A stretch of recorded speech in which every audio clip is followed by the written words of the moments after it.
very, very good morning to you, Mr. Parry. Yes, good morning to you, Mike. You Good will, to of be course, here again. You will, of course, recognise the dulcet tones of the Bee Gees there. Well, absolutely. In fact, I was reading an interview with the last Bee Gee to die's widow. Yes. Over the weekend, and she said, you know, how much Robin, that was, I think, Robin, wasn't it? yeah, how much the the music still echoes around the house and all that. And she says she can't go a day without hearing a Bee Gees record because, of course, they wrote songs for Barbara Streisand. Yeah.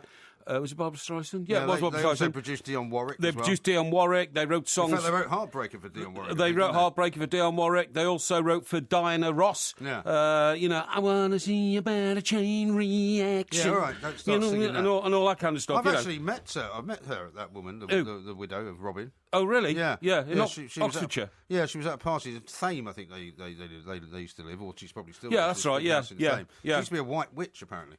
Oh, that's right. Apparently she did, yeah. But anyway, Very nice woman, though. it was heartbreaking. Spells on me as far as I'm aware. No, it was heartbreaking. But anyway, look, the point is, the reason we're talking about this is John Travolta. Now, what's all this rubbish? You've been on Twitter all day saying, one, it's John Travolta's 60th birthday, yeah. One, it's not his 60th birthday. His birthday was in February. Yeah, apparently it's February the 18th. So you got that wrong for a start. Well, maybe because he's such a big showbiz star, maybe he's got two birthdays, if you see what I mean. But like the Queen. Official, one unofficial. Yeah, absolutely, yeah. You know, he might have an official birthday in June. You just got it wrong, But right? Anyway, look, I picked up somewhere it was his 60th birthday. But the point I'm making is that every time I see John Travolta, a shiver goes down my spine because, of course, it's John Travolta who is responsible for being a single man to this day. Well, we've already had some people tweeting in at TalkSport and at TS Extra Time saying there might be some other reasons why you're single. I can't read some of them out. Well, one of them calls me an ugly gimp and says that's why I'm single, which I think is extremely harsh. It is a bit rude. I didn't want to read that one out. No, it's extremely harsh. To be fair, he does have a point. No, he doesn't have a point. I mean, I may look ugly-ish now, but I'm talking about going back to the days of Night Fever. When your beard was red. When my beard was red. And, of course, in those days I was in my early 20s, and I was a young newspaper reporter in Newcastle upon Tyne. Late 70s, I suppose that was, wasn't it? Late 70s, yeah, it would be. So, towards the late 70s. And, of course, what happens is I'm going out with three different girls at the same time, as you do when you're that age. In Newcastle. Absolutely. In Newcastle, right. That's right, yeah. And the point is that in those days, you didn't take a girl out for dinner. I mean, that was ridiculous. Only sort of your parents did that dinner. But also, was it not the case that there really weren't that many restaurants to go to? No, I suppose there weren't. There's Chinese, I suppose, you could go to and something like that. Take somebody to Chinese. Well, you wouldn't really. No, I totally agree. You're going to bowl them over with your sophisticated palate. Well, I'm not sure where else you'd take them. There didn't seem to be any Italian restaurants around. I bet you in a place like Newcastle in those days, you had Indian restaurants, Chinese restaurants, and a fish and chip shop. Yeah, that'd be it. That'd be it. Yeah, McDonald's. Were they around in those days? McDonald's, no, they weren't. No, they probably weren't. I mean, I remember the first McDonald's that was launched in Britain was actually down sort of near Swiss Cottage on Finchley Road. Yeah. And I remember going to it, but I think it probably was about mid-70s. But there's only like one or two of them. Yeah, there's only one or two, yeah. But anyway, the point of my story is, so this phenomenon sweeps the country, Night Fever and all that kind of stuff. So I took the first girl to see it, because that's what you used to do. You used to go to the pictures and then go for a drink afterwards or something like that. Yeah. Or you'd go out for a drink or something like that. You buy an extra big bag of popcorn. Yeah, or something like that. So we go to the pictures. Anyway, there's a scene in Saturday Night Fever where, after a heavy night, John Travolta wakes up lying prostrate on his bed in a pair of tiny briefs. Black briefs, that's right. Yeah. And did you have a pair of those? Well, hang on. I'm not sure I should really ask you that. No, question. I'm just getting to this. I'm just getting to this. So anyway, the point is, this girl I'm with, she starts, squeezing sort of delicate parts of my body when she sees this. Yeah, absolutely. I mean, completely besotted. And during the course of the relationship, then I suddenly found out that whenever we got amorous, it wasn't me she was thinking about. She would close her eyes and think about John Travolta without a shadow of a doubt. Well, I mean, the resemblance is striking. Well, the resemblance is striking. Yeah. But anyway, I took the second girl to see Saturday Night Fever. Tell me whether you had the same briefs. Well, I'm going to tell you now what happened, you see. So I took the second girl to see it because it was a good film. I liked all the dancing sequences and all that. So how long after you'd seen it the first time was this? About 2 weeks, because the girl wanted to see it, and I couldn't say, oh, well, I've already seen it, because, I didn't want to tell her I had another girlfriend. And so I said, oh, OK, yeah, that sounds like a good idea. So we go. Exactly the same thing happened when this scene came on of John Travolta lying there in these black briefs. Yeah. She started, pestering me in all sorts of intimate places. faces. Yeah, and all this kind of stuff. It's going to become quite a good thing. No. The point is because then she became besotted by John Travolta, and she started, doing things like dreamily talking about him, and I'm sure that when we were getting sort of physical, she wasn't thinking about me anymore. She's thinking about John Travolta. Yeah. So I did go off to Marks and Spencer's. Surely in your case, you take it where you can get it, can't you? I mean, who cares what they're thinking about? No. That's very offensive, Mike. No, How is it offensive? It's not a question of taking it where you can get it at all. I was in big demand in those days. Successful young reporter, man about town, all that kind of stuff. I can see the memories of bringing a tear to your eye. Well, anyway, so the point of my story is, so I then go off and get the old black briefs from Marks and Spencer's, thinking this will be the solution. I don't think he was wearing Marks and Sparks ones. No, he probably wasn't. Not in Brooklyn. It was filmed in Brooklyn. I'm surprised you could actually get them there. Yeah, well, yeah. So, anyway, the third girl then wanted to go and see Saturday Night Fever because it was sweeping the nation and all that. And I said, no, I'm not taking it. She said, why not? And by this stage, I'd become jealous of John Travolta. And I wasn't going to go to a theatre. Yeah, I wasn't going to go to a cinema and sit there with a girl who suddenly fell in love with John Travolta in front of my eyes. I found that humiliating, that I'd been rejected in favour of an image on the screen. This once again points to your incredible kind of inadequacies. No, it doesn't. Lack of kind of self-confidence. No. Because in the end, if one girl wants you to look like John Travolta, or to sound like John Travolta, or to even be like John Travolta, what's the problem? Well, what do you expect me to do? Go and get a face transplant or something? I mean, for goodness sake, and then they all started wanting to go to discos and wanted to. It was utterly ludicrous, honestly. The John Travolta thing swept the nation. There is actually a movie called Face Off with John Travolta and what's his name? The other guy, I can't remember the other guy who's in it. Yeah. Nicolas Cage, and they actually swap faces because they're a face transplant. But all these guys, you could do Face Off too. But all these Porky Parry. In fact, we should ask people to say, because people are very clever on Twitter, where they can mix John Travolta's face with yours. Well, I don't want to see that, thank you. No. Send them in at TS Extra Time, or of course at IRMG or at Mike Perrier. Yeah. No, because you could actually have a face transplant. I don't like to see all that. They look deformed. The faces look deformed, and it worries me. But I mean, within weeks, all these guys, who were tall, slim-like guys, were walking around in white suits in Newcastle. In Newcastle upon Tyne in the 70s. You can't keep them white for long in Newcastle. No, exactly. People walking around in white suits. You go to discos and all them flashing lights and all that kind of stuff. But when I refused, did you do the dance? Did you ever learn the dance? No, of course I didn't. I was going to make a fool of myself. No, I wasn't going to make a fool of myself, was I? By twirling. We should get you a white suit. Actually, get you in that pose by twirling my white jacket around my head and all that kind of stuff. I bought a white suit. My mate bought one when he was about 16 years older than me, so he must have been about in his mid-40s when he bought one. He looked utterly ludicrous. That would have been ridiculous. Utterly ludicrous. And he was, he had the middle-aged paunch and all that kind of stuff, but he bought one on the back of the John Travolta craze. I don't think it was on the back of that. I was when I was living in New York, and it might have been after you'd gone back, but I just go to somebody's wedding, and for some reason, I mean, we all wore some pretty weird clothes in the 80s. Yeah, I know. And for some reason, I decided it'd be a great idea to go, and it was the middle of summer, very hot. I'll buy a white suit to go to this wedding in. Yeah. I can't imagine what. But you looked ridiculous. You got any pictures? I don't know. I'll have to find. We need to look at those. You would have looked like a snowball, probably, or a snowman in Manhattan in the summer. As you know, talking as we were about Andy Powell and things that disappeared, I mean, there's an awful lot of pictures that were taken of me and that existed of me, which unfortunately didn't make it out of my divorce. They were all burned. They were all burned on a bonfire. Yeah, well, that's what happens. Anyway, the third girl, I said, I'm not taking you. We then split up, all right, because she wanted to see this John Travolta film. She went with some other bloke to see it, and exactly the same thing happened. I spoke to him later. I said, well, I became besotted by John Travolta. Yeah. And John Travolta's responsible, I would say, for emotionally breaking millions of young men in that era. Because when you get a guy who's that famous and makes that impression on the world, you begin to feel so inadequate in his presence. No, you do. Yeah. You're the only person that feels inadequate. No, I didn't feel inadequate. It was the girls who tried to make me feel inadequate. I fought back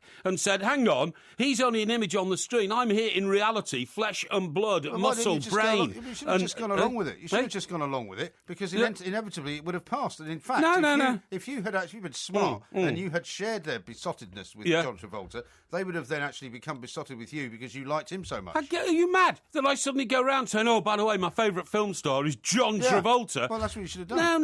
No. My favourite film star was Olivia Newton-John, who... is it Olivia Newton-John? Yeah, who danced with him in that second film he made, Grease, that's right. Grease is the word, we might hear some of that a little bit later on.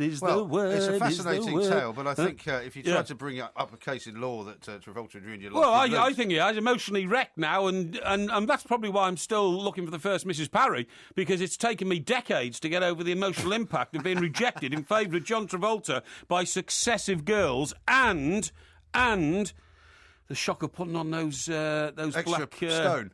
No, the black bikini briefs. Yeah, the bikini briefs. I don't want to think about that. But please, if you can, stunt up Mike Parry as John Travolta, or a combination of the two would be marvellous. Why are you all trying to make a fool of me? Because it's so obvious that it's what I have to do. We are the two Mikes, and more coming next.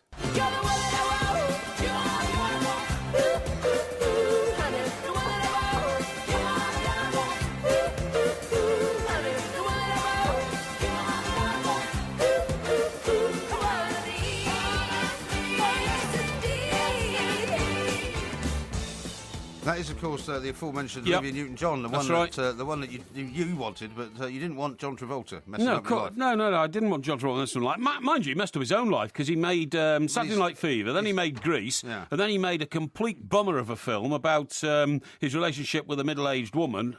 Moment by Moment, it was called. Oh, yeah. Well, his comeback, of course, was Pulp Fiction. Well, that's what I was about to say, and then it went for 10 years on a downwards drive, and then Pulp Fiction came along, and in fact, they've just had the 20-year reunion of Pulp Fiction. Him and Uma Thurman and Samuel L. Jackson.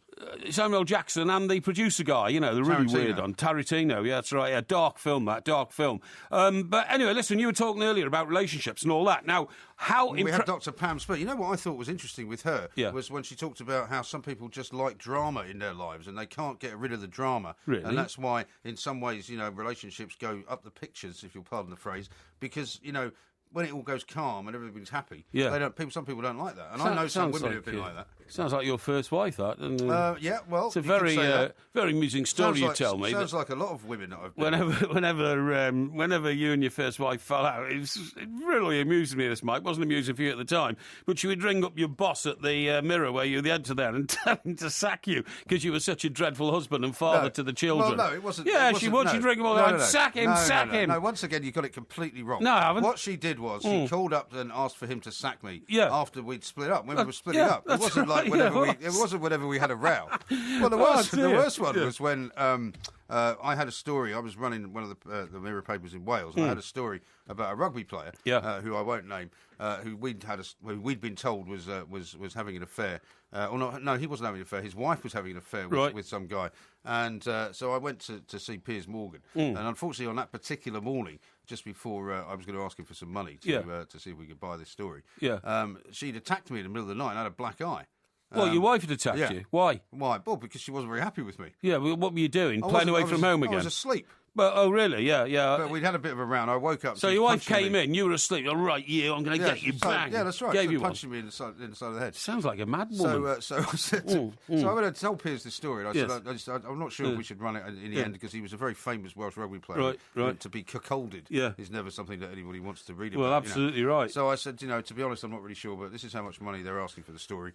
What do you think? And he said, how about if you don't give me 10,000 quid, I'll print your story. And I went, oh, thanks very much, and just walked out of his office. Really? Because he said to me, which one of your women gave you the black eye? That's right, yeah. And I said, well, it was my wife. Which one of the 6 was it that you admitted to when you went to the Marriage Guidance Council? Well, we won't talk about that because that's morally, not about me. Morally so unstable. Andy Powell, I'm saying, has to be completely crazy if he thinks he's going back to this woman who spray painted his car with the words, cheat. Yes. Who burned all of his clothes and filmed it and then put it on Twitter. Yes. And then, basically called him a scumbag, all these other things, and now wants him back. Doesn't look like it's got a long-term future, that relationship, does it? Because it's so volatile, it'll just spark off again. But talking about lack of volatility, Rory McIlroy, I cannot believe the way that... You see, this boy's followed my life pattern. And that is that if you seriously believe in your work, then you mustn't have any diversions. Yeah. You must work every day. You must put yourself second to any... You work every day, do you?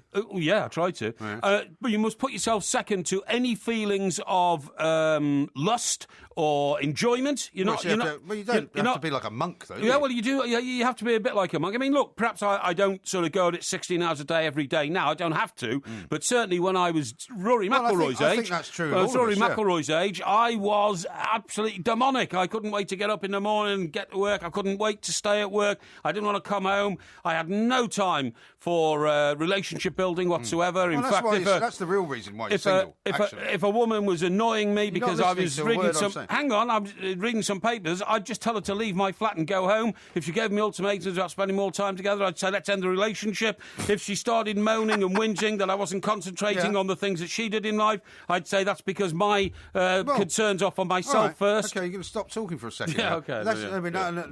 And your incredibly overbearing personality probably would have something to do with it. Overbearing? I've got a sparkling personality. Well, yeah, I know, but you don't actually listen to...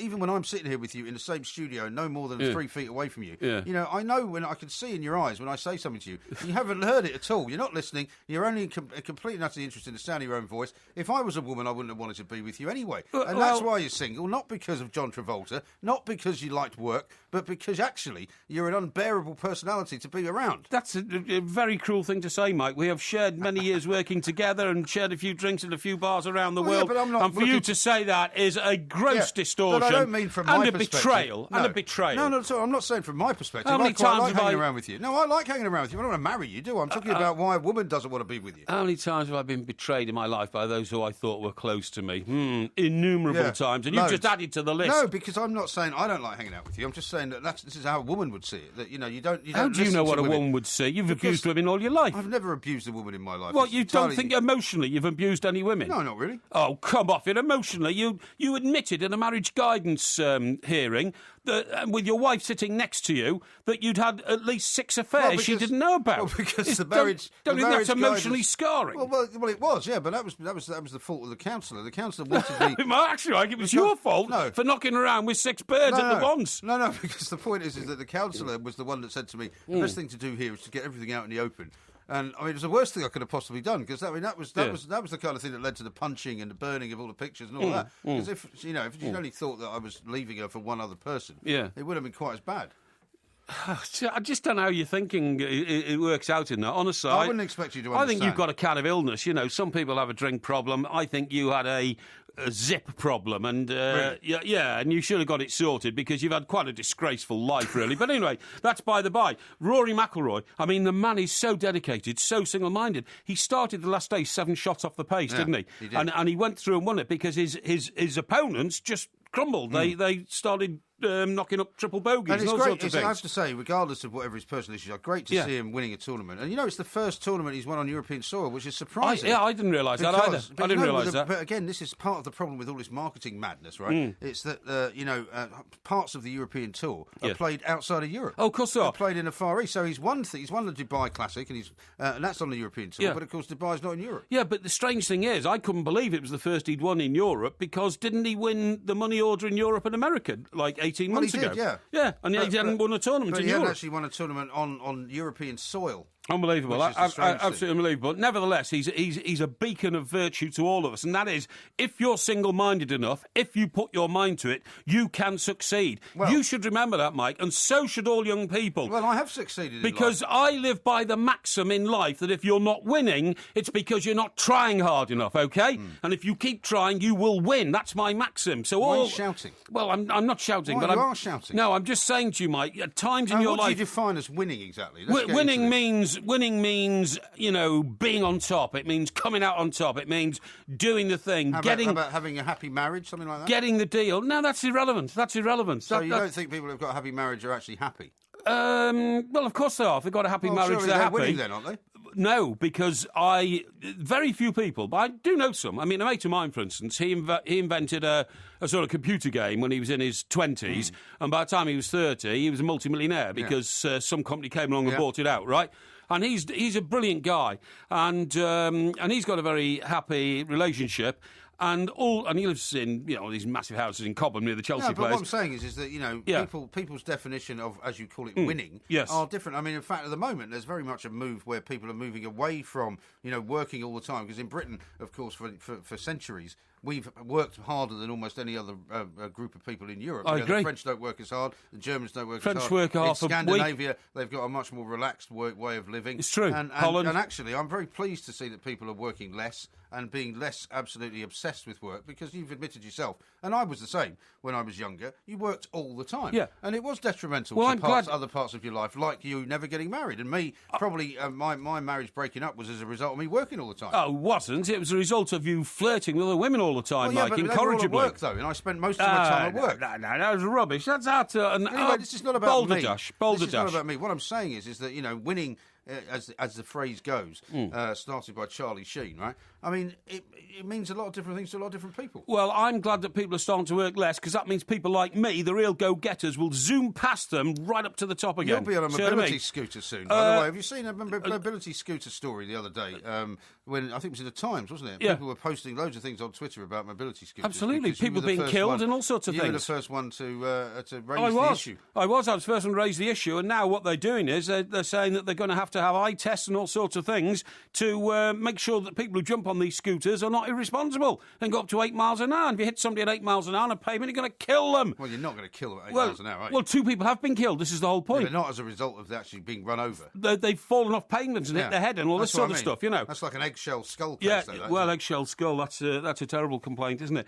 But, you're absolutely right. You're absolutely right, Mike. But as for the plan and the progress in life, if you're not single-minded and determined, you just fall by the wayside. You become one of what I call the great unwashed. Well, as Dr. Pam Spur was saying to me earlier, an awful lot of sporting personalities have got that kind of part of their brain where, they can only really be dedicated to the sport rather than to be dedicated to their family. But interesting, like I said to her, what about Tiger Woods? I mean, here's a guy who was dedicated to his sport, but also manically dedicated to what he was doing outside of his marriage. Womanising, you mean? And, womanising. A bit like you then, really. Well, yeah, but for want of a better word. But when he stopped the womanising, he couldn't play golf anymore. Isn't that weird? Well, no, I don't think that's it. That's exactly what happened. Well, it wasn't exactly what happened. What happened was his wife found out about his womanising, smashed up his Range Rover with a golf club, as we all know, and he crashed into a wall and all sorts of things. Cadillac Escalade, I think, wasn't it? Sorry? I think it was a Cadillac Escalade. Oh, was it a Cadillac Escalade? Okay. And as a result of which, his life fell into turmoil. And it wasn't that he stopped womanising, which halted his golf. It was that he didn't have a base to go home to every night, because obviously once his wife, his very attractive Norwegian wife or Scandinavian wife, used to be a babysitter, didn't she, for another golfer? Swedish. And once he found that he didn't have that, solid home base to go back to wherever he was in the world to fly his private jet back into Miami, to the island he lives on, it was all over. It was all over, as is the first half hour. This is the two mics. We've got more coming up. We're going to talk Grand Prix next.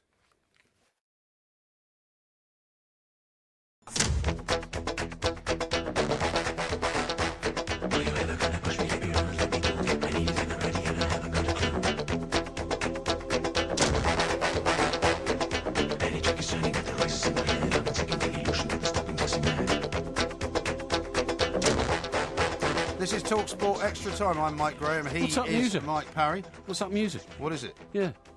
What is it? It's Yellow. It's a song that John likes to play. Right, hang on a sec. Thank you very much indeed. Sorry, I just want to talk to you.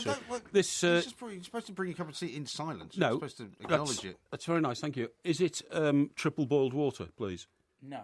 It should be. I can't drink it if it's not triple boiled water. I'm sorry. What are you talking about? But and there is an instruction. I have to have my water boiled 3 times for the tea. I've seen that. Well, I'm sorry, I have to take it away. Can you take it away, please? Thank you for getting it. Well, I can't. I've got a tricky heart, a dicky. A tricky brain. Is what you've got tonight. No. And how can you have triple boiled water? At home. What do you mean? It's easy enough. You put a kettle on, you boil the water, right? And then you let it cool down, and you boil it again.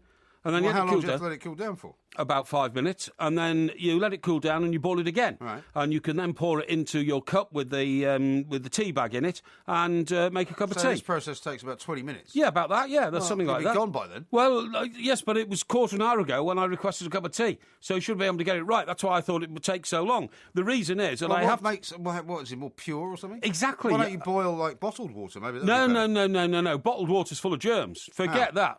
How is it? Bottled water is sometimes old. It's sometimes 2 years old.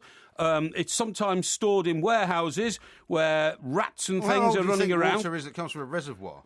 It's purified, though, a few days before it comes out of your tap. It sits in a reservoir for a long time, doesn't it? No, it doesn't. No, it's rainwater. It's basically rainwater that comes out the sky. Yeah, but the rainwater doesn't suddenly get emptied from a reservoir and somebody goes, oh, yeah, we better put this through the water system because we don't want it to be longer than a week old. It's a continuous process. It might come from a spring. But anyway, look, that's irrelevant. The point is we've got the best standards in the world for purification of water in this country, but it's not pure enough for me because I've got a dicky heart. I have to make sure. What would happen if you drank unpure water? Well, who knows? Who knows? I might get a virus or something like that, and then I've got attacked by a virus. I'm not able to defend myself. I'd be on my sick bed. Anything could happen. So that's why I have to have my water triple boiled. Everybody knows this. Everybody knows me. You're turning into like the guy from Jack Nicholson in As Good as It Gets. Have you seen that? No, I haven't. No. You know, where he becomes this really grumpy old guy. He has to always sit at the same table. He has to always use the same. I saw him in a film called The Trouble with Smythe or Smith or something. And that was about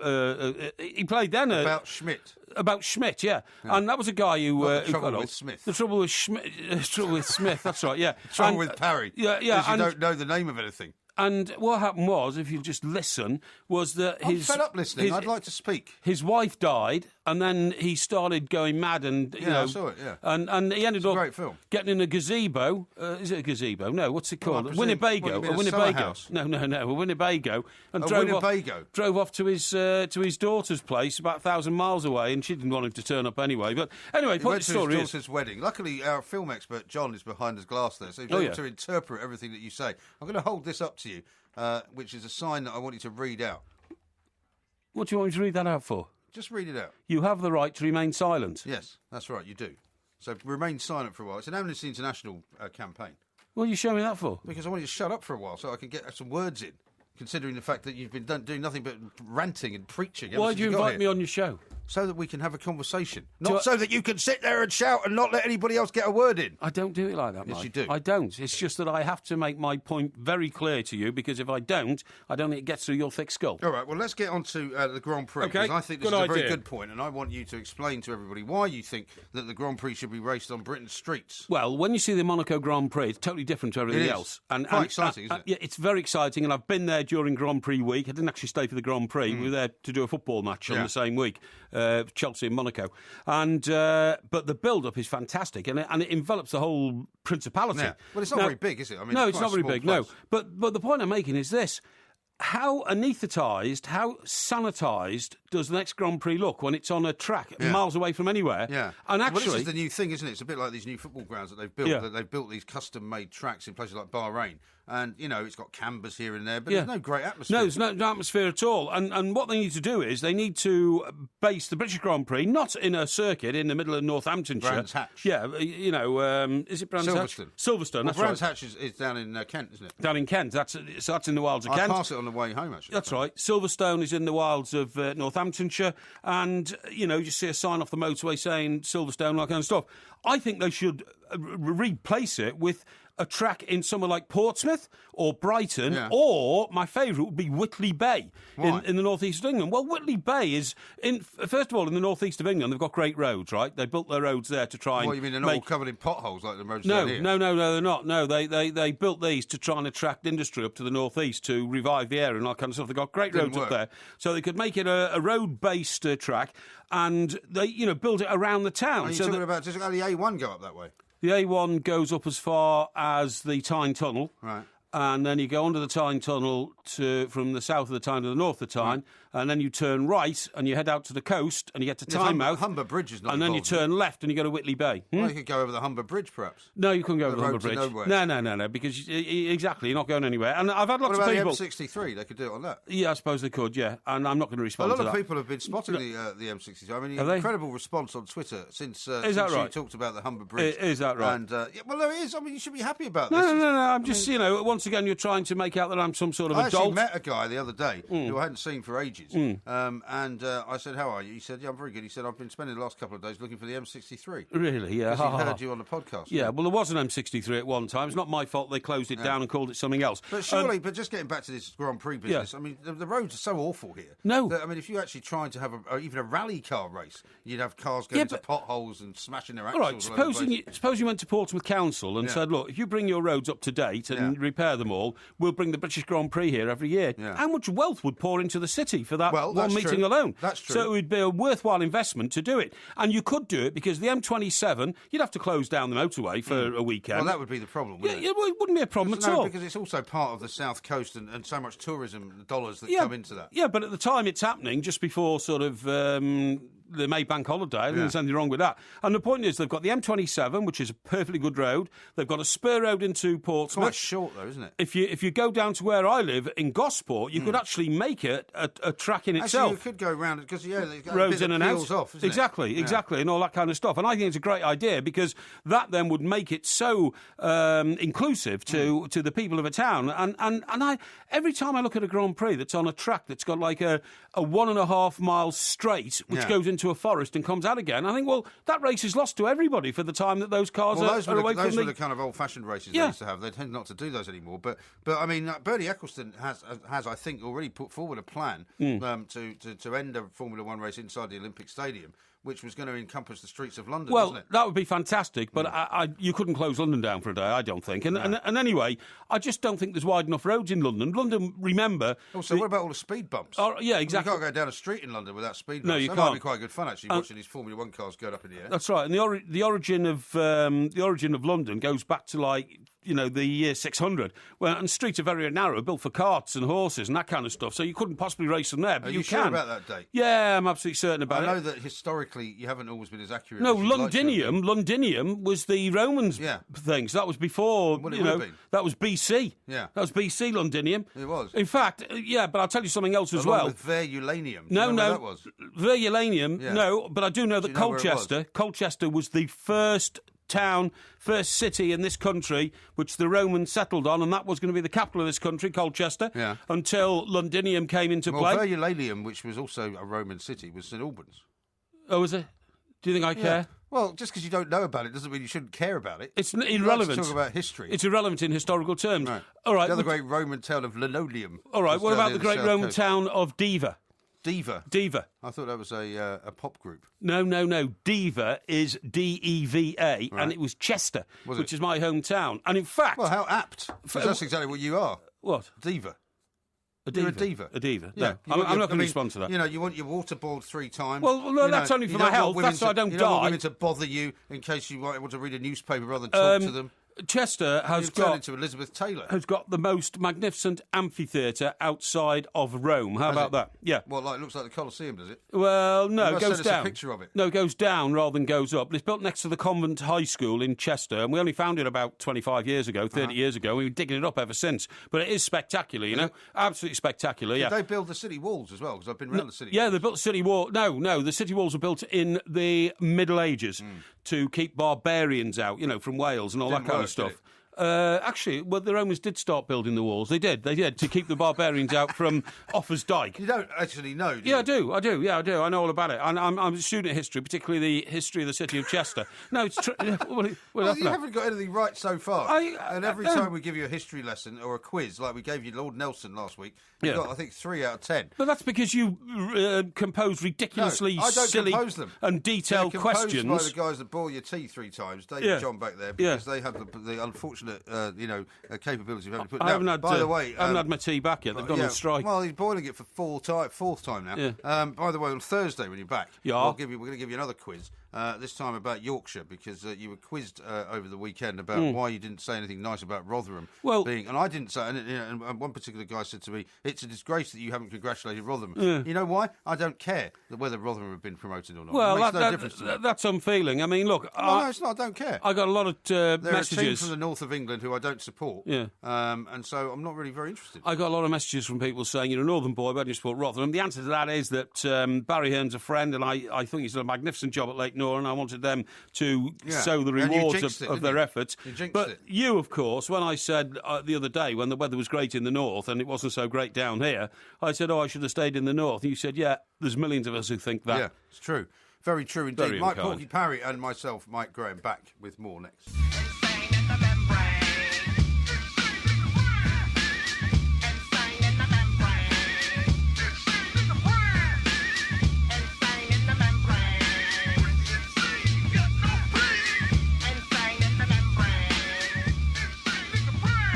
This is TalkSport Extra Time. I'm Mike Graham. He is Mike Parry. There will be a podcast available, of course, coming out in a very, very short order, probably in a couple of hours' time after the show's finished. Normally it comes out sometime in the morning. What did you do with the rabbit, please? Hey, what rabbit? I want to know what you did with the rabbit. You sent a tweet out the other day, the picture of a little rabbit, and you said, this one's going in the cooking pot. No, I didn't. I hope that was a joke. It was a joke, yeah. Well, because... you should make jokes about little rabbits. Why not? Well, because it's cruel and nasty. Well, it's not a pet rabbit. Well, you'll encourage other people to go around, stealing rabbits and putting them in the pot and all that kind of stuff. Where do you think rabbits come from? Well, what do you mean rabbits come from? Rabbits come from rabbits. Well, no, but if you go to a supermarket and buy some rabbits and make a rabbit stew, where do you think it comes from? I don't mind that too much because they're that's not like they're not like boarded in kennels or anything. No. People shoot rabbits, but that's part of the food chain and all that kind of stuff. But I mean, I go walking in Surrey sometimes, and if I come across a brow and I see a load of little rabbits all playing together, little furry rabbits, they're absolutely lovely little creatures. They are lovely. And they're dancing around. They look very much like a Beatrix Potter book. They do. But unfortunately, the world is not like a Beatrix Potter book. No, it's not. And people like to eat rabbits, and there's nothing wrong with eating rabbits. I would not necessarily eat a rabbit that came into my garden. I hope not. I do cook with rabbit from time to time, and there's nothing wrong with that. So did your children ever have rabbits in hutches? No, funnily enough, one of them would quite like to have a pet rabbit. But now that we've got a little family of rabbits that seem to be running around the garden at the moment. So. What, wild rabbits? Yeah. Yeah, they're great, them wild rabbits. Well, as soon as I posted a picture of the pheasant, I said, it looks like lunch has arrived. I didn't actually kill the pheasant. Yeah, well, I never know with you. But I do eat pheasant, I do eat rabbit, and there's nothing wrong with that. And the point is that those like you who criticise people like me for making jokes about it are complete hypocrites, because you either eat... I mean, you eat meat. It's not like you're a vegetarian. Yeah. And the meat has to come from somewhere. Somebody has to kill it. But you see, I'd rather people killed their own. But you see, you're always putting up pictures of these exotic meals that you make. Now, I do make exotic the other day, meals. By the way, I must admit, you do have an influence on me sometimes when you show this food. I tried to make a pie. A pie? Yeah, I did, yeah. That's very hard to make, by the way. Well, I got a recipe up on the internet. But I mean, you didn't make the pastry as well, did you? Well, I went and bought the pastry in a packet. Okay, yeah, because you should. Trying to make the pastry is a bad idea. But I got it wrong from the start. The pastry wasn't big enough, so when I put it in the dish, I had to join the pastry together from smaller sheets of pastry, if you see what I mean. Well, how much pastry did you need? How big was the pie? Well, it was the size of a dinner plate, Right, okay. and it was in a Pyrex dish. You make a smaller one. Well, I thought I'd have it for over 2 or 3 days. So what kind of pie did you make? Well, it's supposed to be meat and onion and mushroom. Right. And potato, all in this pie. Sounds nice. But the problem is, I forgot. I didn't realise you have to cook the meat before you put it in the pie. So the meat was hard as rock. You know what I mean? It was. No, it was. Yeah, it was. Well, it shouldn't dreadful. Really be hard, should it? It was dreadful, and it should be dangerous. I mean, you're a guy who boils your water for all time. Yeah, exactly. Yeah, you shouldn't eat. It'd be very bad if you ate uncooked meat. And the onion was overcooked, sort of thing. It was like it disappeared basically. It was all frazzled. And next time, just make all the meat and the onions and everything together in a separate pot, and once it's all cooked, then you put it in a pastry. Well, yeah, but the problem is the pastry all split up in the oven because I tried to join it together. I tried to stick it together with like a bit of flour or something, and it didn't. It all burst open. So by the time I got it out the oven, it wasn't a pie. It was just a mess. Yeah, it was, and throw it in the bin. No, I tried to eat a bit of it, but I tried convincing myself as I was sort of trying to get my teeth through this meat. Right. Oh, this is really lovely. Right. But it was dreadful. Well. I mean, that's why I take my hat off to you for trying, because, I mean, cooking is a great thing to do, and everybody can do it, and you should just keep persevering. I paid £20 for a piece of the best beef. What's it called? I don't know, sirloin? No, better than that. Fillet beef, right. You know, and I cut it up really small. I thought, this will do. But I see, my sister's a home economist, so I should have rung her and said, what do you do here? But I thought I could do it from a recipe. If it's that nice, the fillet, it wouldn't be that hard anyway. You could almost eat it raw. Yeah, but I thought I did something wrong with it because it came out... I don't like raw meat, though. Never eat raw meat. Got to mind meat well cooked, you know. And it wasn't a big success, but I've learned... I literally do. That's the first thing I've heard you do, which I admire. Yeah? I admire it. You really admire something I've done? I admire that you've taken the time to try and make it work. And I think if you persevere, like you said, that's how you win. That's how you win. Now, let's talk about persevering, because I was mentioning this earlier. Two things, really. Fleetwood, I suppose, being somebody from the north of England, you'd like to congratulate them for getting promoted again. Fleetwood's near Blackpool, is it? It is, yeah. And that's near Morecambe as well. So they're having a bit of a sort of time up there, the northwest coast, Fylde coast. But we had the caller on just before, John from Fleetwood, who's been calling the show for a long time. They're only 3 miles away from Blackpool. And he was saying that they've only got a capacity of 5,000. It's only at Preston North End next season. He says it's going to be mayhem, you know, because they haven't got enough space for 10,000 Preston. And they've gone up to the first division. They've gone up and to Preston League have gone One, down to League One. That's right, yeah. You know, you're absolutely right. And the point is, she's never been played at Wembley. I heard one of your callers say that. Yeah. Ludicrous. 14,000, I think, in total, you know, in a 90,000-seater stadium. It just doesn't have any atmosphere. No.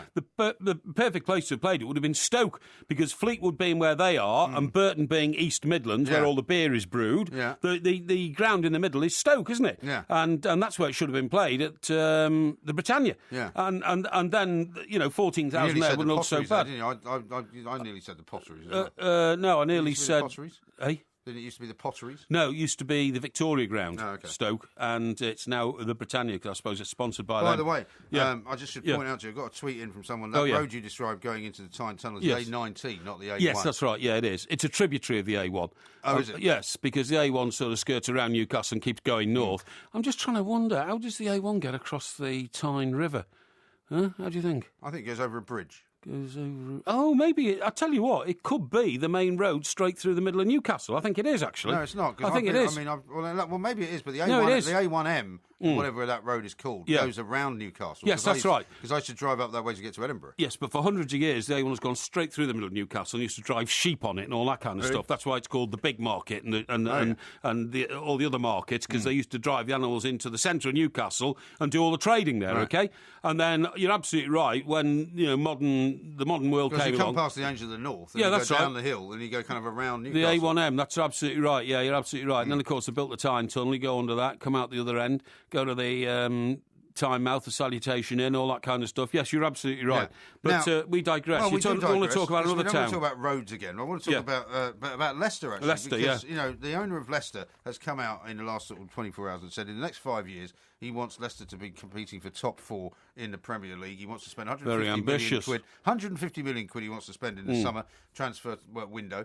I just can't see it happening. I cannot see Leicester ever becoming a top 4 club. Well, it depends on the ambition of the owner, but I agree with you. They're not going to attract those sort of crowds. What they should do immediately offer Gary Lineker a job as life president of the club, because he's the most famous export from Leicester. Well, is he? Gordon Banks came from Leicester. Yeah. Peter Shilton came from Leicester. Well, you were talking about Leicester only the other week, weren't you? Because the X Factor winner was from Leicester. That's right. Leicester had been promoted. The world snooker champion is from Leicester. The champion is from Leicester as well. That's so maybe, maybe it's possible. Willie Thorne's from Leicester. The owner of Leicester is some kind of billionaire, isn't he?